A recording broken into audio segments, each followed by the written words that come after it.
Hey, what's going on, guys? It's to the point. Today I'm going to be showing you guys how to take the latch off your Kershaw Lucha. I've been flipping this thing for about a month now, and the latch started getting pretty annoying. So I looked up how to take it off, and I found this guy, Black Glove Bally, who I watched his video. He showed me how to do it because it doesn't have torque bits, so it's a little bit more difficult to take off than just unscrewing a screw. So let's just get right into it. So you're going to need your standard, I think it's a T6 Torx.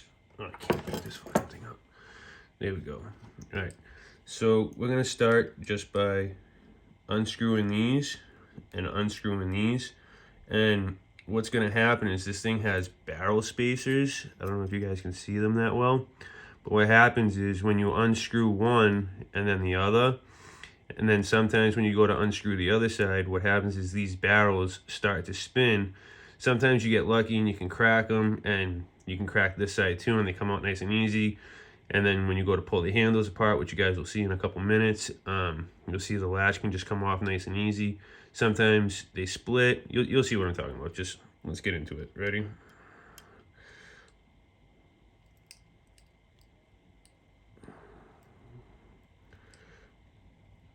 All right, so that one came off nice and easy.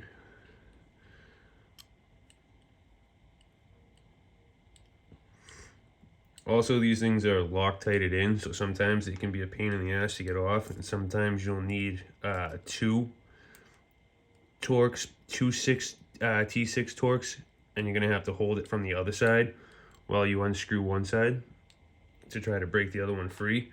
If that doesn't work, what happens is if I go to unscrew one of these and the barrel starts to spin, what I can do is take one of these screws and screw it back in decently tight, and then try to unscrew that, and it will break free of the Loctite, and then you'll be able to unscrew it from there. So let's, oh, I think we got lucky. Yep, no barrel spin. A little squiddy sticker.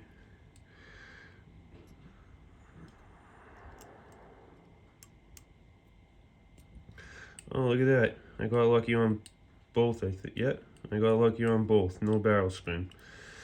Alright, so now what you're going to want to do is be careful of the live blade, because obviously you don't want to cut yourself.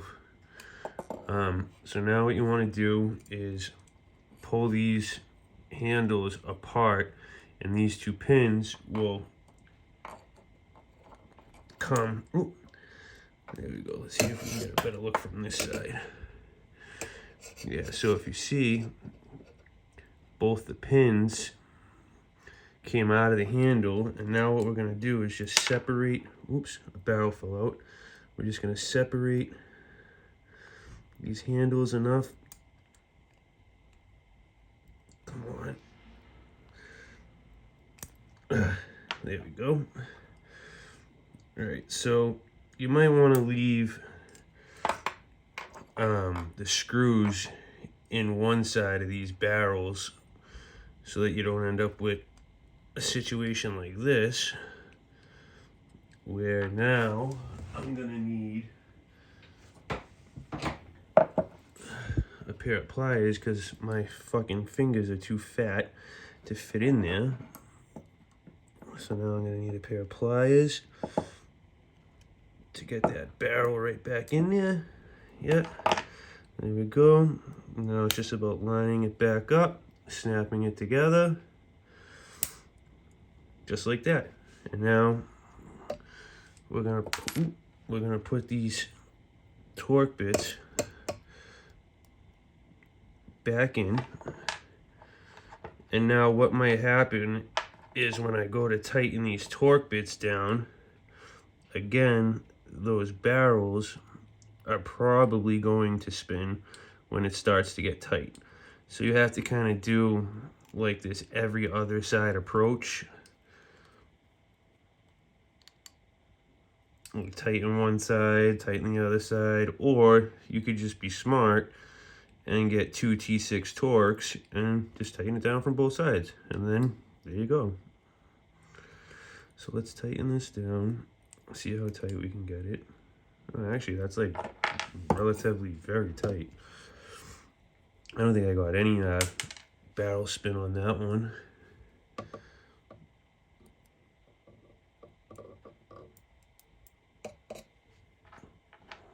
The fucking Allen wrench is so hard to pick up.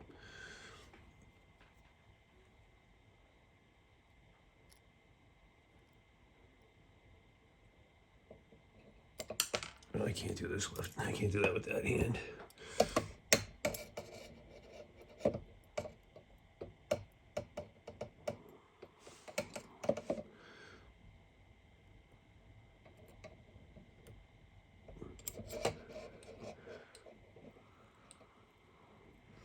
I have like no dexterity with my right hand, even though that's the hand I flip with. Okay, so let's try to tighten this up a little bit. See if we get any barrel spin. And no, we actually are good. Yep, that's basically as tight as I could possibly get it without stripping the screw. Okay, let's try this one.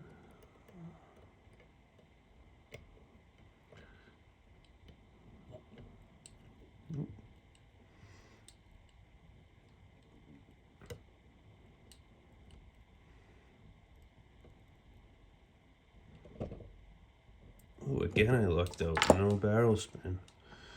And I don't think we're gonna get any on this side, seeing as the other side is already tight. So, this is the home stretch. Let's see. Let's get this in here and see how it looks. Also, with the latch, I did notice that it does add a lot of like sound and clicking and clacking to like the flipping, and it makes it sound like the blade has a lot more, like the tolerances are a lot looser than they actually are. So I think now with that gone, we're gonna be able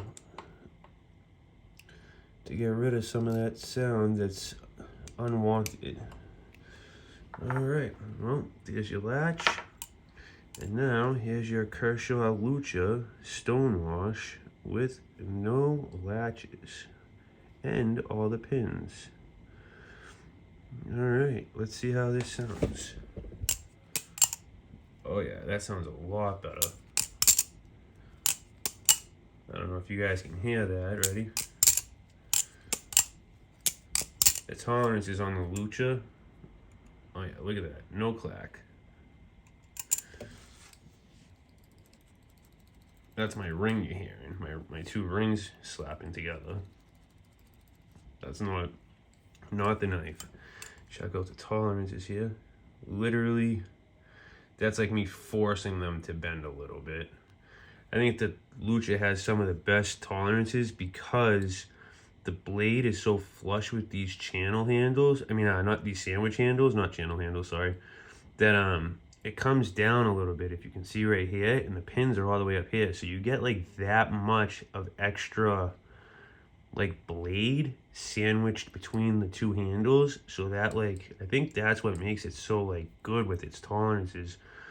But I mean, other than that, there's your Kershaw Lucha handle latch removal. All right, guys, please like and subscribe. I'll see you later.